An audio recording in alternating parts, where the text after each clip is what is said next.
Been the wonderful place to spend summer evenings. Probably those windows could be taken out and replaced with screens.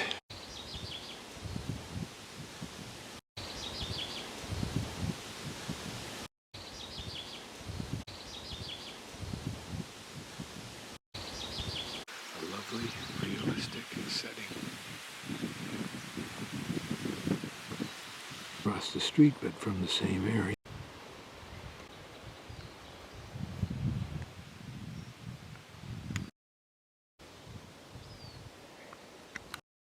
Quite a sizable homestead.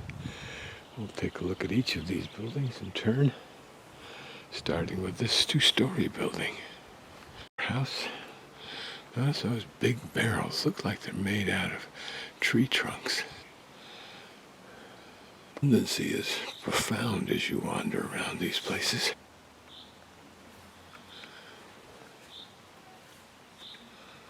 Something for the kids to play with. Interesting reed basket. Hadn't seen that before.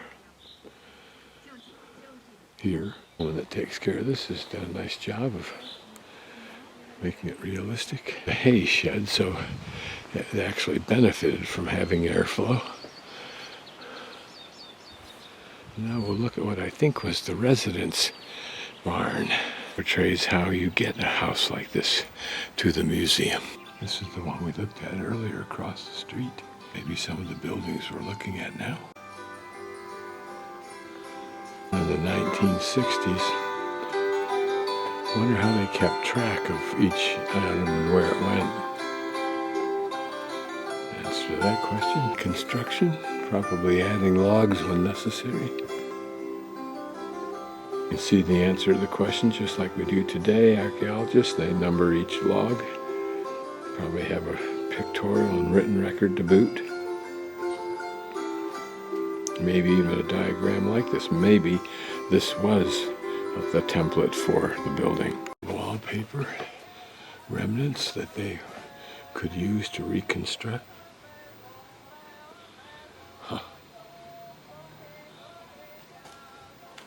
In the house itself. So in this building there was no chimney, so you can see that it's absolutely blackened, which probably killed them off about 20 years earlier than they would normally have died. It's the baby's room, of course, at least now. Good way to keep the baby under control. Haven't seen that before. Summer kitchen.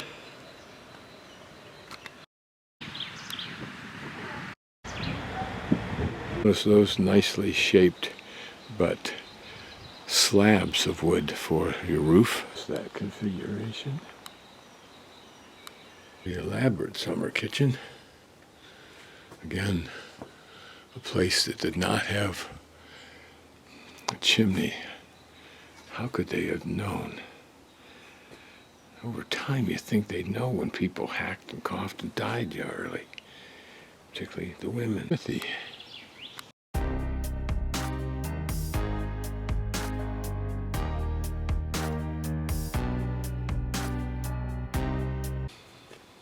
He had a chimney.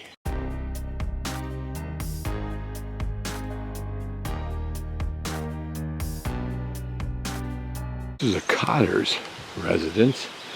They apparently had very little land, made their money digging ditches, doing other construction jobs, making handicrafts, working for the wealthy nearby. Can you imagine the serf-like life these people scratched out?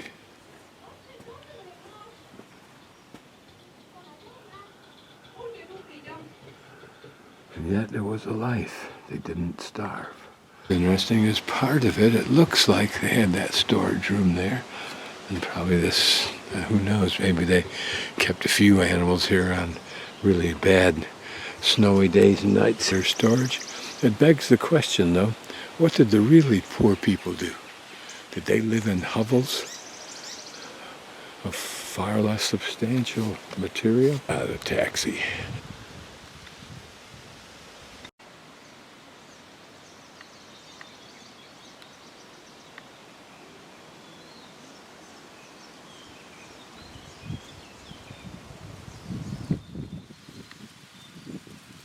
So I'll just give us a little pan about here.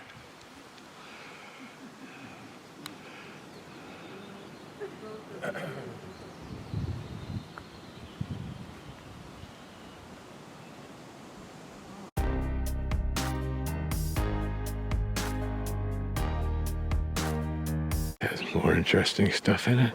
Notice that gizmo over there, probably for separating something from the shaft. CHAF. Realistic hay storage up above. And notice the sieve over there for sieving out the grain. The purpose of this little alcove, maybe it was simply like a porch. It has that function now. Poor people. Jesus.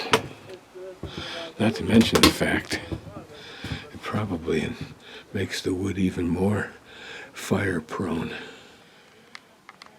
Not to mention what a horribly dark and dingy look it gives to the inside versus regular wood, not to mention the whitewashed wood we saw. Interesting strategy for holding the pots. That board goes between two double boards and then a peg holds it in the right elevation.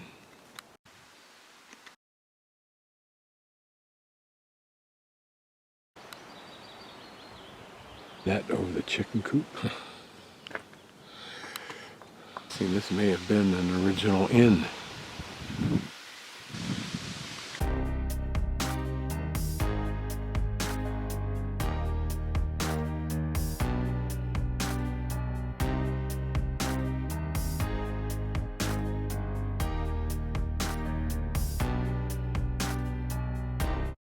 Kind of place that can accommodate quite a few people for special gatherings or tour groups. Different kinds of either wall hangings, bed coverings.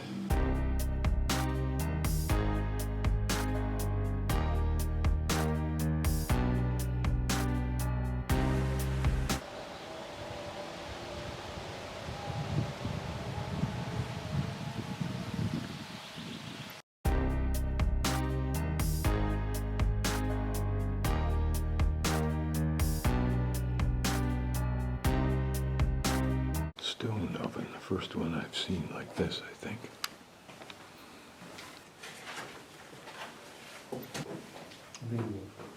Grain drying poles.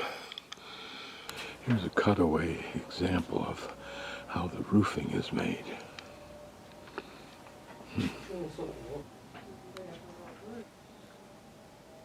These barns had gates like we sometimes use on our barns that roll horizontally. And windows work the same way with a slider on the left that would go to the right covering the window. Display of the various coping methods.